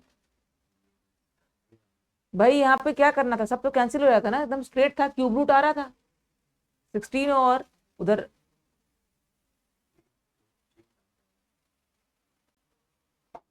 देखो यहाँ पे गड़बड़ कहाँ कहाँ होता है वो बता रही हूँ मैं आपको। कर लिया तो ठीक है, लेकिन फिर भी हड़बड़ी में गड़बड़ी कहाँ कहाँ होती है। एक तो पहली बात आपने यहाँ नहीं ध्यान दिया तो गड़बड़ी होती है ना, आपने डायरेक्टली रूट KB/C लगा दिया, वहीं गड़बड़ हो गया। दूसरा आपने इक्वेशन बना लिया, इक्वेशन बनाने के बाद आपने यहाँ पे 2OH लिखना है, तो आपको ध्यान रखना है 2 अल्फा टूटेगा तो यहाँ 4 अल्फा, ये भी मोस्टली सही लिखते हैं, ये भी सही लिखते हैं। बस क्या करते हैं बीच में ये वाला एक्सप्रेशन लिखते नहीं है पेपर पर, ये नहीं लिखते हैं पेपर पे, और जब ये नहीं लिखते हैं पेपर पे तो ये भूल जाते हैं कि इसका स्क्वायर करना है, बस यही गड़बड़ी होती है। यहाँ 2 अल्फा लिखा, यहाँ 4, यहाँ भाई 4 अल्फा, यहाँ 4 अल्फा लिखा, आगे बढ़ गए। तो जब आप ये एक्सप्रेशन लिखते हो तो आपके दिमाग में चलता है कि OH माइनस का स्क्वायर करना है, ठीक है।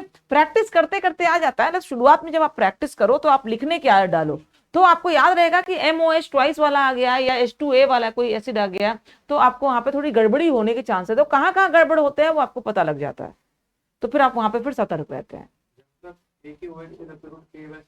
बिल्कुल KB/C, एक OH है एक H प्लस है, तो आप directly root KA/C root KB/C कर सकते हो, ठीक है। वहां पे फिर आप अल्फा देखोगे 0.1 से कम आ रहा है ना, तो ठीक है। अगर अल्फा 0.1 से ज्यादा आ गया तो वहां पे फिर आप 1 माइनस अल्फा को 1 नहीं मानोगे, फिर वो देखोगे, ठीक है।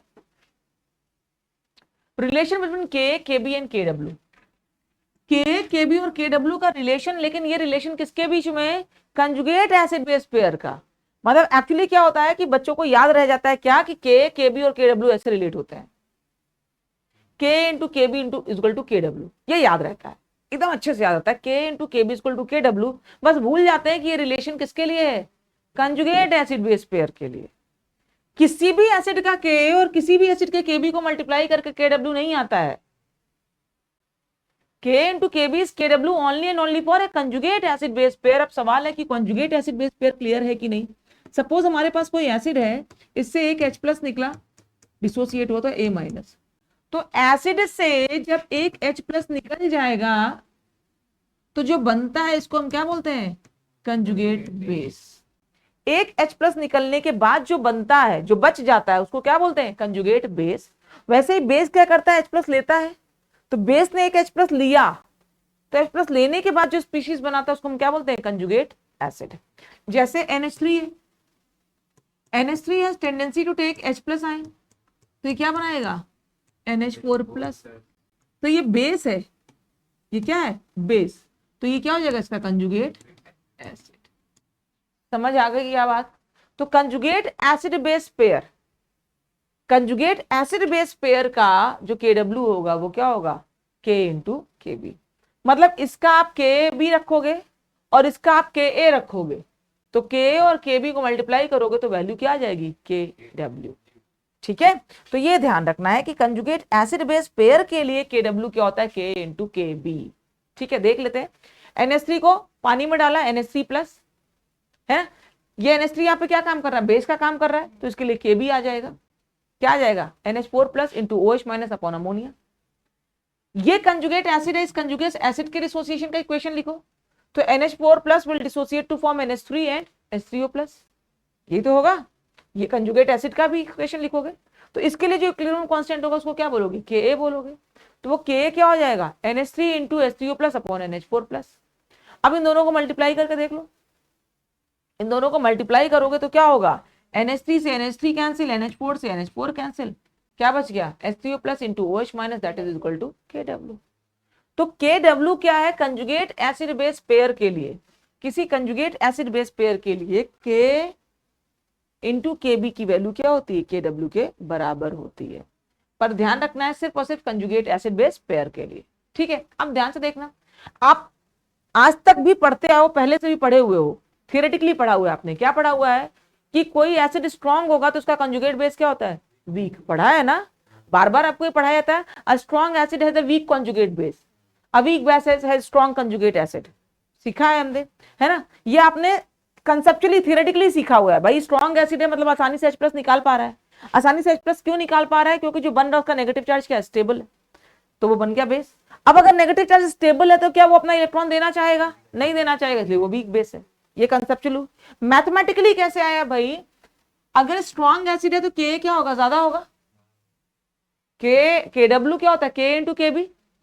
KW क्या है, कांस्टेंट, तो अगर K ज्यादा होगा तो KB क्या होगा, कम होगा।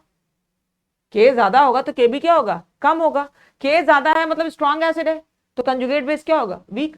भाई उसका KB कम है मतलब कंजुगेट बेस का बेसिक स्ट्रेंथ क्या है, कम है।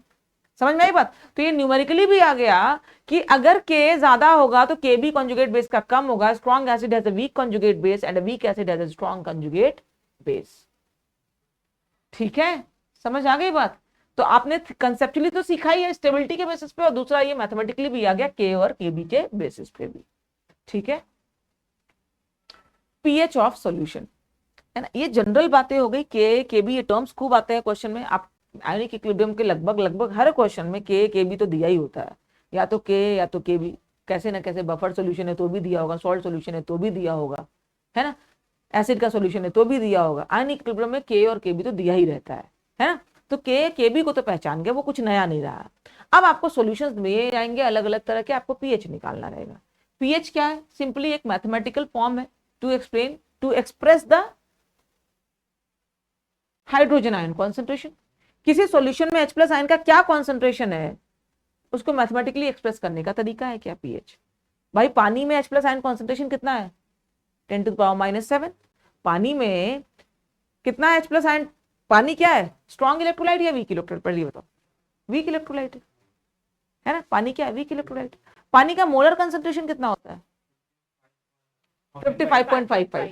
प्योर वाटर की मोलरिटी क्या होती है, 55.55 मोलर कंसेंट्रेशन। तो क्या पूरा का पूरा टूट करके H+ आयन में कन्वर्ट हो रहा है, स्ट्रॉन्ग इलेक्ट्रोलाइट थोड़ी है। तो पानी का मोलर कॉन्सेंट्रेशन जो भी है, पानी का H+ आयन कॉन्सेंट्रेशन कितना होता है, 10⁻⁷। प्योर वाटर है तो H प्लस आयन कॉन्सेंट्रेशन 10⁻⁷ और OH माइनस आयन कॉन्सेंट्रेशन भी 10⁻⁷। ठीक है, तो अब सोचो पानी में H प्लस आयन कॉन्सेंट्रेशन 10⁻⁷ है, 10⁻⁷, 10⁻⁴, 10⁻3, 10⁻9, ये वैल्यूज क्या है, बहुत कम है। तो अब आप किसी सॉल्यूशन की स्ट्रेंथ बता रहे हो 10⁻⁵, 10⁻⁹, 10⁻², तो ये एक अच्छा वैल्यू नहीं आ रहा है। तो एक इसको सिंप्लीफाइड वैल्यू बताने के लिए एक स्केल यूज किया गया, क्या, लॉग का स्केल। और वो टर्म क्या दिया गया, pH. PH is nothing but potent of hydrogen, मतलब हाइड्रोजन की पोटेंशियल, हाइड्रोजन का कॉन्सेंट्रेशन। तो हाइड्रोजन का कॉन्सेंट्रेशन जो है वो क्या होता है, minus log of H plus ion concentration. PH मतलब minus log of H plus ion concentration. Solution में जो हाइड्रोजन आयन का कॉन्सेंट्रेशन होगा बस वो निकालना है। भाई किसी भी तरह का सॉल्यूशन हो, केमिस्ट्री तो क्या है कि आप H प्लस आयन कॉन्सेंट्रेशन ढूंढ के ले आओ, उसमें से एसिड है, बेस है, मिक्सचर है, कितना H प्लस आयन है वो ढूंढ के लाओ, ये केमिस्ट्री है। H प्लस आयन आने के बाद अब उसका माइनस लॉग करना है तो मैथमेटिक्स है। पीएच निकालना जो न्यूमेरिकल वैल्यू, ये तो यहाँ पे रखा है, यहाँ पे माइनस लॉग किया, आपको वैल्यू आ गई। तो केमिस्ट्री में जहां तक H प्लस आयन ढूंढ रहे हैं वो तो आपको केमिस्ट्री का पार्ट है, उसके आगे तो ये करना है कि मैथमेटिक्स का पार्ट है, पर इतनी मैथमेटिक्स आपको आनी चाहिए। ठीक है, तो खैर पीएच निकालना है तो सीधे सीधे क्या करना है, H प्लस आयन कॉन्सेंट्रेशन ढूंढना है। ये दिमाग में रखना कि कभी भी पीएच चाहिए मतलब H प्लस आयन कॉन्सेंट्रेशन चाहिए। कहीं अगर कहते हैं आप स्टक हो जाओ किसी क्वेश्चन पे, नहीं समझ में आ रहा है पीएच क्या निकाले, दिमाग में चलना चाहिए H प्लस आयन कॉन्सेंट्रेशन। सोचो कहां से आएगा H प्लस आयन कॉन्सेंट्रेशन, और वो सारे H प्लस आयन कॉन्सेंट्रेशन को जोड़ दो, you will get the pH of solution. ठीक है, जैसे अभी पहले स्ट्रॉन्ग एसिड के सॉल्यूशंस का पीएच निकालना सीखते हैं, क्योंकि पीएच निकालने में जो ट्विस्ट होता है, जनरल बातें कर लेते हैं। हमें पता है स्ट्रॉन्ग एसिड स्ट्रॉन्ग इलेक्ट्रोलाइट होता है, इक्विलिब्रियम तो एस्टेब्लिश नहीं हो रहा है, आयनिक इक्विलिब्रियम का क्वेश्चन ही नहीं है ये। भले आता है एग्जाम में तो हम आयनिक इक्विलिब्रियम को डालते हैं क्योंकि पढ़ते यही हैं, लेकिन यहाँ कोई इक्विलिब्रियम एस्टेब्लिश नहीं हो रहा है, स्ट्रॉन्ग इलेक्ट्रोलाइट है, पूरी तरह से टूट जा रहा है। तो यहाँ तो एक्चुअली जो वैल्यूज दिए हैं उससे लॉग निकालना सीखने की बात कर रहे हैं, या फिर वैल्यूज में क्या क्या क्या कभी कुछ और वैल्यूज ट्विस्ट दे सकता है क्या कि कुछ और भी जोड़ना पड़ जाए, वो सीखेंगे। उसके बाद इसको अप्लाई करेंगे वीक एसिड्स पे। ठीक है, 10⁻⁻² मोलर HCl का सॉल्यूशन है, पीएच निकालना है, 2 आ जाएगा, कोई दिक्कत ही नहीं है, माइनस लॉग ऑफ 10⁻⁻² है ना, क्योंकि HCl है, स्ट्रॉन्ग इलेक्ट्रोलाइट है, पूरी तरह से डिसोसिएट हो जाएगा। 10⁻⁴ मोलर H2SO4,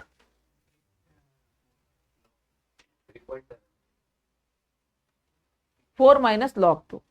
एक H2SO4 से कितने H प्लस, 2 H प्लस, याद रखना ना, एक H2SO4 टूटेगा तो कितना, 2 H प्लस आएगा, तो H प्लस आयन कॉन्सेंट्रेशन कितना हो गया, 2 इंटू 10⁻⁴। तो 2 इंटू 10⁻⁴ का माइनस लॉग करोगे तो 4 माइनस लॉग 2 दैट इज 3.7। समझ आ रही है क्या बात? ठीक है, H3PO4 का करोगे तो क्या हो जाएगा, 3 इंटू जो एसिड का कॉन्सेंट्रेशन होगा और फिर उसका लॉग निकालोगे। बस एक बार ये चीज दिमाग में एक बार जाननी चाहिए, फिर नहीं अटकेंगे आप। ये दिया हुआ है क्या पहले से, कोई बात नहीं। 10⁻⁸ मोलर HCl है, इसका आपको पीएच निकालना है 6.96। वेरी गुड, याद हो गया हमें, निकाल सकते हैं, अच्छी बात है। अब समझना 10⁻⁸ मोलर है तो हमारे दिमाग में क्या चल रहा है कि 10⁻⁸ मोलर HCl है, तो आपने क्या किया, उसको डिसोसिएट कराया। H प्लस आयन कॉन्सेंट्रेशन कितना आया, 10⁻⁸ आया, 10⁻⁸ का माइनस लॉग लिया, कितना आ गया, 8। क्या HCl के सॉल्यूशन का पीएच 8 हो सकता है? एसिड है ना, तो पीएच 7 से कम ही आना चाहिए। कितना भी डाइल्यूट कर दिया पीएच 7 से कम ही आना चाहिए, 7 से ज्यादा तो नहीं आना चाहिए, ये तय है ना। कितना भी डाइल्यूट करोगे पीएच 7 से कम ही आएगा। तो ये दिमाग में आना चाहिए कि ये बात तो गलत हो गई, 8 तो हो ही नहीं सकता है भाई, क्योंकि एसिड का सॉल्यूशन है। पीएच 7 से कम आएगा, 7 से ज्यादा नहीं आ सकता, 7 तक आ सकता है, बहुत डाइल्यूट है चलो 7 हो गया, पर 7 से ज्यादा तो नहीं होगा, एसिड का सॉल्यूशन है तो। समझ में? अब इसमें गड़बड़ क्या हुई भाई, आपने HCl को तोड़ा, यहां से आ गया H प्लस आयन कॉन्सेंट्रेशन 10⁻⁸, लेकिन HCl को घोला किसमें था, पानी में। पानी में भी H प्लस आयन का कॉन्सेंट्रेशन है ना, कितना है, 10⁻⁷। 10⁻⁸ और 10⁻⁷, क्या 10⁻⁸ के रेस्पेक्ट में 10⁻⁷ नेग्लिजिबल है? क्या 10⁻⁷ के रेस्पेक्ट में 10⁻8 नेग्लिजिबल है? नहीं।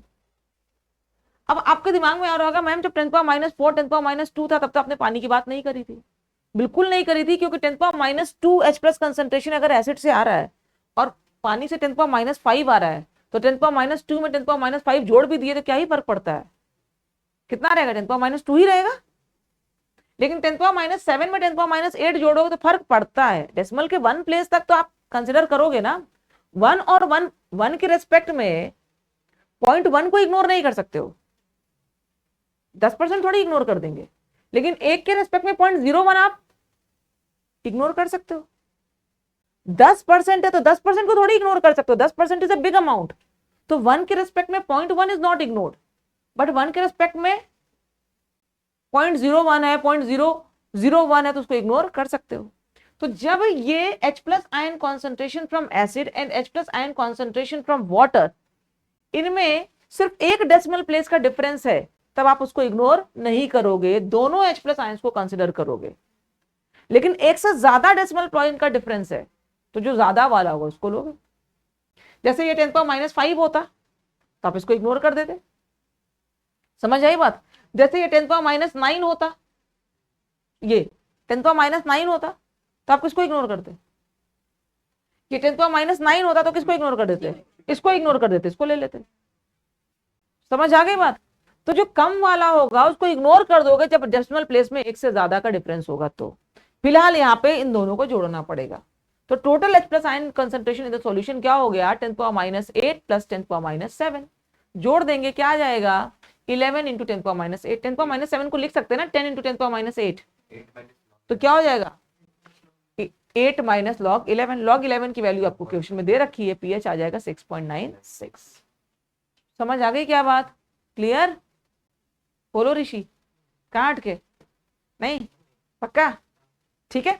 तो पानी से आने वाला H+ आयन कॉन्सेंट्रेशन इंपॉर्टेंट है, इंपॉर्टेंट है कब, जब कंसेंट्रेशन में 1 डेसिमल प्लेस का डिफरेंस हो, तब तक।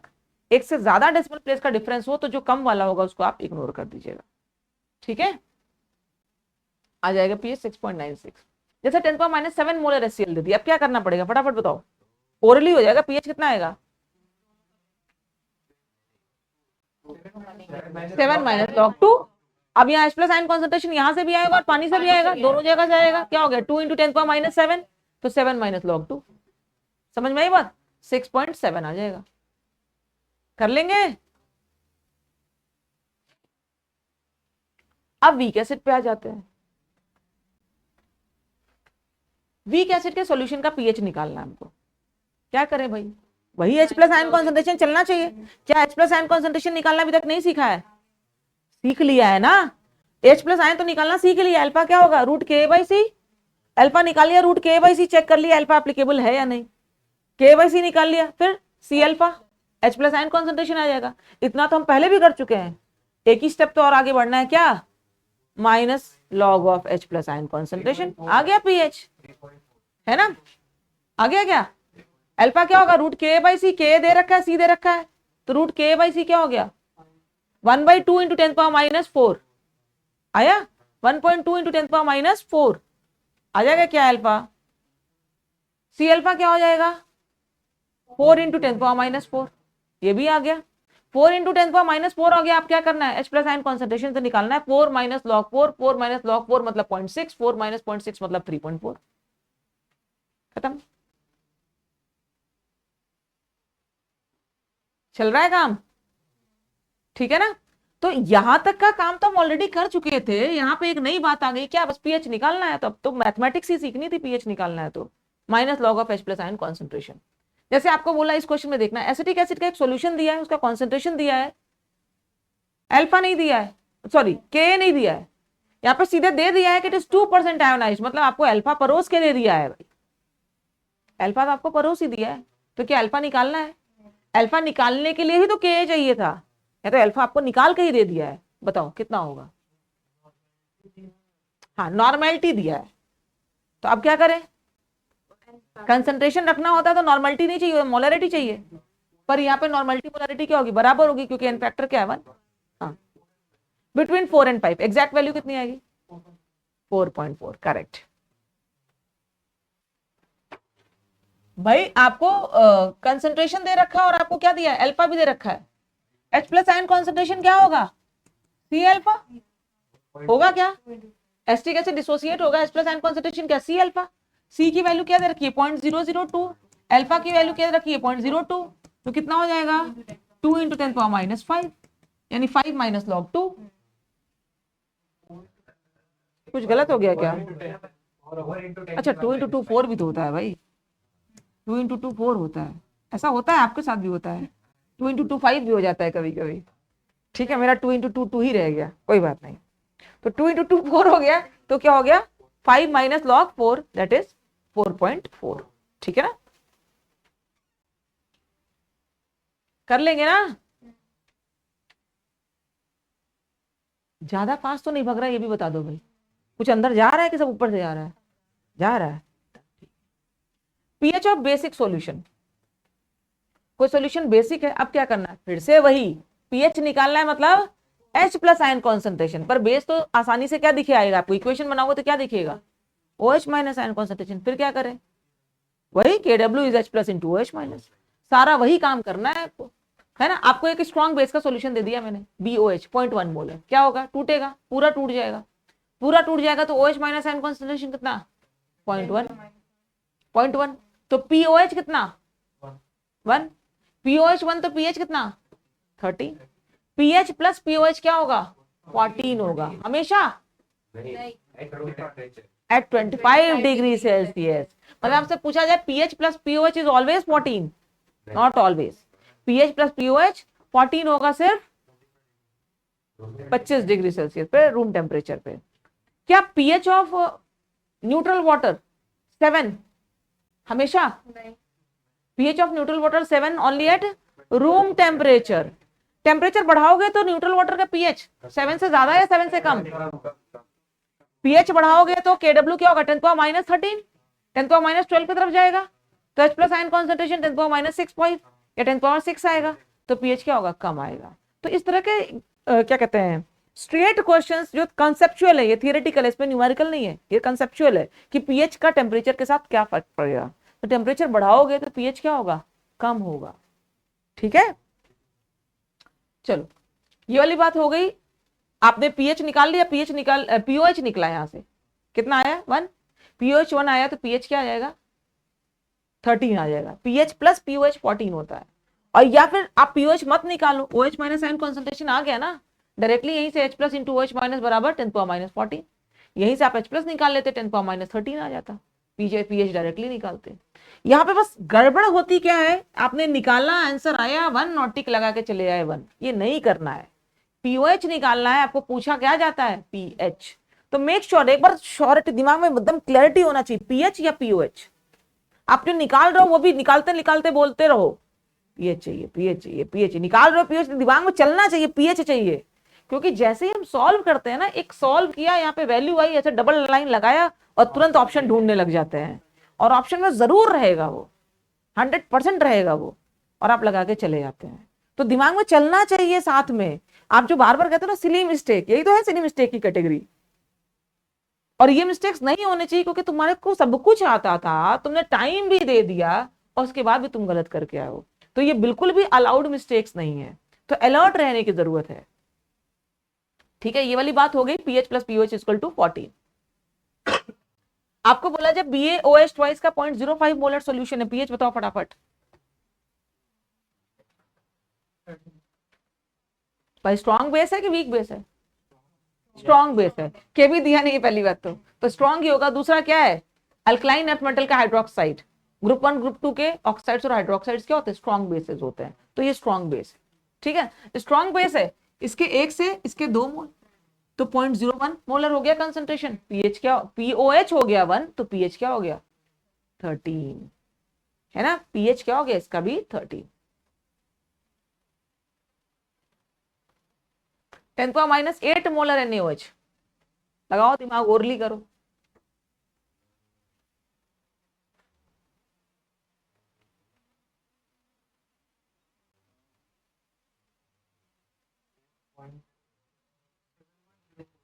सेवन 7.04। भाई आप निकालोगे सब कुछ वैसा ही निकलेगा, लेकिन वो क्या निकलेगा POH निकलेगा, तो POH निकल के आएगा 6.96, तो pH क्या हो जाएगा 7.04। और आपको ये भी तो पता है कि 10 पावर माइनस 8 है और NaOH है, तो pH 7 से ज्यादा तो आना ही है। है ना। तो सारा इक्वेशन सब कुछ वैसा ही चल रहा होगा, लेकिन चल किसके लिए रहा है, वो OH के लिए चल रहा है। तो अल्टीमेटली जो आपने निकाला 6.96 वो क्या निकला, POH निकला। तो फिर pH आ जाएगा 7.94। सारा स्टेप्स वही है जो हमने अभी तक किया था उसमें 10⁻⁸ मोलर HCl में। ठीक है, तो 6.96 आया पर pH आया, pOH निकालोगे कितना आ जाएगा 7.04। समझ आ गई बात। pH of mixture. अब अगर किसी मिक्सचर का pH निकालना है ना, मिक्सचर कैसा हो सकता है, एसिड हो सकता है, एसिड के साथ एसिड, बेस के साथ बेस, या एसिड के साथ बेस, यही तो तीन चीज मिला सकते हो। या तो आप एसिड एसिड को मिलाओगे, या तो आप एसिड बेस को मिलाओगे, या बेस बेस को मिलाओगे, है ना। तीनों कंडीशंस देखते हैं। एसिड प्लस एसिड का मिक्सचर लिया, ध्यान से सोचना, एसिड प्लस एसिड का मिक्सचर लिया, तो भाई अल्टीमेटली आपको क्या चाहिए पीएच निकालने के लिए, H प्लस आयन कॉन्सेंट्रेशन। दिमाग में यही चलना चाहिए, H प्लस आयन कॉन्सेंट्रेशन चाहिए मुझे। अब दो एसिड्स आपने लिया, एक तो HCl लिया और दूसरा HNO3, दोनों सेम हो सकते थे, दोनों डिफरेंट हो सकते थे, दोनों का कंसंट्रेशन सेम हो सकता था, दोनों का कंसंट्रेशन डिफरेंट हो सकता था, कुछ भी हो सकता था। तो मैंने तो यहाँ क्या किया है, कॉन्सेंट्रेशन तो सेम ले लिया है, वॉल्यूम अलग ले लिया है। भाई किस रेशियो में मिला रहे हो ये भी तो इंपॉर्टेंट है, दोनों बराबर बराबर मिला रहे हो या एक कम ज्यादा मिला रहे हो, तो वॉल्यूम भी इंपॉर्टेंट है। तो आप समझना, HCl लिया और HNO3 लिया है, H प्लस कहां से आएगा, यहां से आएगा और वहां से आएगा। तो यहां से H प्लस के मोल्स निकाल लो कितने आ रहे हैं, क्योंकि वॉल्यूम इन्वॉल्व है ना, कि किस रेशियो में मिला रहे हो, तो आपको वॉल्यूम को कंसिडर करना पड़ेगा। तो इसके लिए आपको क्या चाहिए, मोल्स चाहिए। तो यहां से H प्लस के कितने मोल्स आएंगे, M इंटू वी, HCl के मोल्स, जितने HCl के मोल्स उतने H प्लस के मोल्स, है ना। मोल्स का क्या pH 3 आ गया, ठीक है। HCl के मोल्स कितने हैं 10⁻²। यहां से HCl के HNO3 के कितने मोल्स आए 2 × 10⁻²। तो H प्लस के मोल्स भी उतने ही 2 × 10⁻²। टोटल यहां से H प्लस के मोल्स मिल गए, वहां से H प्लस के मोल्स मिल गए। अब क्या करोगे, टोटल सॉल्यूशन में जो H प्लस आया कहां से आया, यही दोनों जगह से तो आया है। तो H प्लस के टोटल मोल्स जोड़ लो, कितना हो गया 3 × 10⁻3। एग्रीड, यहां तक चलेगा। अब ये तो हो गया मोल्स ऑफ H प्लस। आपको क्या चाहिए पीएच निकालने के लिए, कॉन्सेंट्रेशन चाहिए। तो क्या करेगा, टोटल वॉल्यूम से डिवाइड करोगे। टोटल वॉल्यूम कितना हो गया 3 लीटर, डिवाइड कर दिया 3 से 10⁻², पीएच कितना आ जाएगा 2। तो 3 कैसे आया, अच्छा गलती से आ गया पीएच 3। ठीक है, ऐसी ही गलती नहीं करनी है, बस निकाल लिया और टिक लगा दिया 3, निकाला है 2 टिक लगा दिया 3। ये सब गलती नहीं होती, सब पाप होता है। ये पाप नहीं करना है, इसका कोई प्रायश्चित नहीं है इस पाप का है ना। तो इस पाप का कोई प्रायश्चित नहीं होता है, गंगा वंगा नहाने से भी नहीं धुलता है ये पाप। तो ये पाप नहीं करना है आपको, ठीक है। बेस प्लस बेस का सॉल्यूशन ले लिया, अब क्या करना है, दोनों जगह से क्या आएगा OH माइनस आएगा। भाई यहां से OH के मोल्स देख लो, यहां से OH के मोल्स देख लो, टोटल OH के मोल्स निकाल लो। यहां से कितना आएगा 2 × 10⁻3, वहां से कितना आएगा 10⁻2। जोड़ो OH के मोल्स, वो -2 में -3 में है, तो बेस सेम करके जोड़ दोगे 12 × 10⁻3, है ना। टोटल वॉल्यूम कितना हो गया भाई 3 लीटर, तो उससे डिवाइड भी कर दोगे, तो 4 × 10⁻3, है ना। अब क्या हो गया, ये OH माइनस आयन कॉन्सेंट्रेशन है, या तो POH निकाल के फिर pH निकालो, और या तो directly H plus into OH minus 10⁻14 से इक्वेट कर दो, है ना, आ जाएगा आपको, है ना। POH निकाला कितना आ गया 3 - log 4, 3 - log 4 मतलब 2.4, ठीक है। 14 में से माइनस कर दो, आ जाएगा pH, ठीक है क्या। फिर तीसरा बेस ले लिया एसिड प्लस बेस। अब क्या करें, एसिड प्लस बेस लिया, एक ही कंटेनर में एसिड भी डाल दिया बेस भी डाल दिया, एसिड ने दिया H प्लस बेस ने दिया OH माइनस। क्या होगा, दोनों अलग अलग रहेंगे क्या, रिएक्ट कर जाएंगे। जो ज्यादा होगा वो खत्म हो जाएगा, जो कम होगा वो बता देगा कि सॉल्यूशन एसिडिक है कि बेसिक, पहली बात। और फिर जो ज्यादा होगा वो बच जाएगा। अच्छा मैंने उल्टा बोल दिया, तो आप सीधा करिए उसको रिवर्स, है ना। जो ज्यादा होगा वो बच जाएगा, जो कम होगा वो खत्म हो जाएगा। अकॉर्डिंगली डिसाइड हो जाएगा सॉल्यूशन एसिडिक है या बेसिक। तो यहां से आएंगे H प्लस के मोल्स, यहां से आएंगे OH माइनस के मोल्स, H प्लस के मोल्स और OH के माइनस मोल्स किसके ज्यादा है, H प्लस के ज्यादा है। तो H प्लस के मोल्स में से OH माइनस के मोल्स माइनस कर दोगे, है ना। H प्लस के मोल्स आया 2 × 10⁻3, वो आया 10⁻3, तो वो 10⁻3 इसको लिख सकते हैं क्या 20 × 10⁻3 लिख सकते हैं ना। तो बच कितना गया H प्लस 19 × 10⁻3 बच गया H प्लस, बचा ना 20 में से एक निकल गया, तो 19 × 10⁻3 बच गया H प्लस। अब क्या करें, डिवाइड बाई टोटल वॉल्यूम जरूर करना है, तो 3 लीटर से डिवाइड भी कर दिया।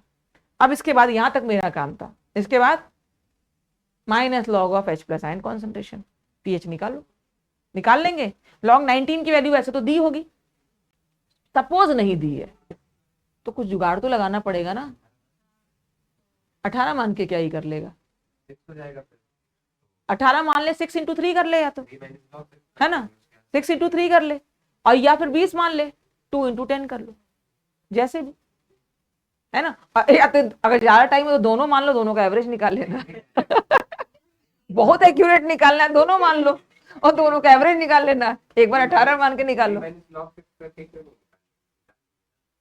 निकाल लेना भाई, कह तो रही हूं मैं। 18 मान ले या 20 मान ले, एक इधर चले जा चाहे एक उधर चला जा, दोनों में से कुछ भी कर ले, और टाइम सफिशिएंट हो, एकदम एग्जैक्ट निकालना हो तो दोनों निकाल के एवरेज निकाल लेना, आ जाएगा लॉग 19 की वैल्यू। वैसे अगर ऐसे क्वेश्चंस होते हैं तो आपको वैल्यूज दी होती है ना। नहीं, तुम्हारा काम हो जाएगा, ठीक है। तो कभी कभी क्या होता है, लॉग की वैल्यूज अगर नहीं परोस की दी गई हो तो क्या करना पड़ता है, हमको ढूंढना पड़ता है, रास्ता ढूंढना पड़ता है। तो आप देखिए कि आपको कौन कौन से लॉग की वैल्यूज पता है, कौन कौन सी पता होनी चाहिए मस्ट।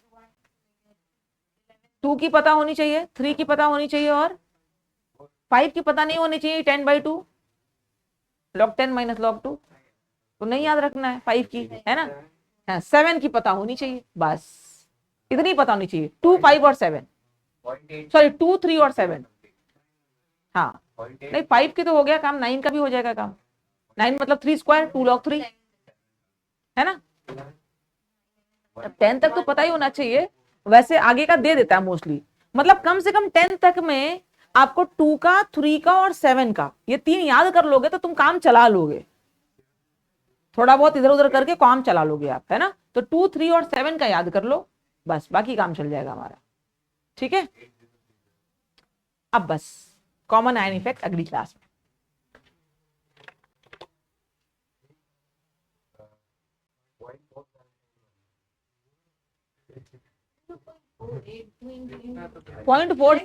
पॉइंट 4 से नहीं चलेगा, 0.48 ऐसे हाँ ऊपर है प्रॉब्लम। हाँ 0.47, 0.48 ले लोगे तो काम चलेगा, 0.4 मत लेना बस। मतलब दो वैल्यू हाँ कैलकुलेटर में इतना ही दिखाया था ना 0.17 लॉक किया ना